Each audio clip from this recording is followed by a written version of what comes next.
Pisces, ito yung gabay mo ngayong araw na ito. Kamusta? Sana ikaw ay okay.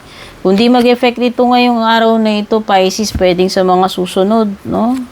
Kung kailan mo makita kasi timeless reading naman karamihan ng mga readings ko sa YouTube at saka sa Facebook. Oh, Pisces. Oh, merong babae dito. May makakadil ka babae or may karelasyon ka na ganyan na may blonde, gray or white hair. Kung makakadil mo man, no? Pwedeng may mga uban. Okay? Hindi naman laging sinabi na romantic. Basta may makakadil ka or related ka dyan na ganyan yung buhok. Okay? Magiging happy ka naman daw ngayong araw na to at least.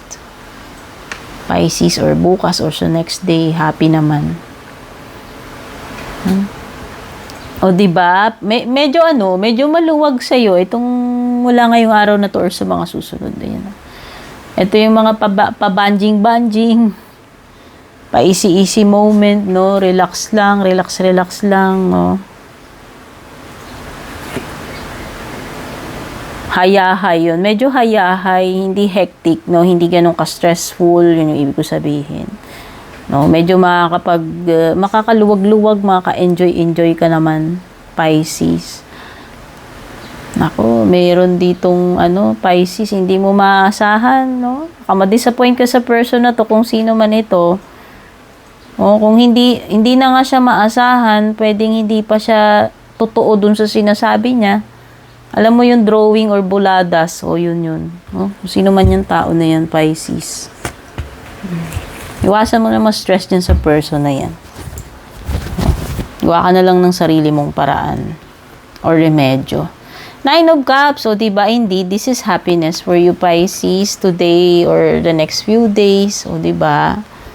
O, mukhang puno yung mga cups mo dito. No, you are happy, contented. Itong mga susunod na araw.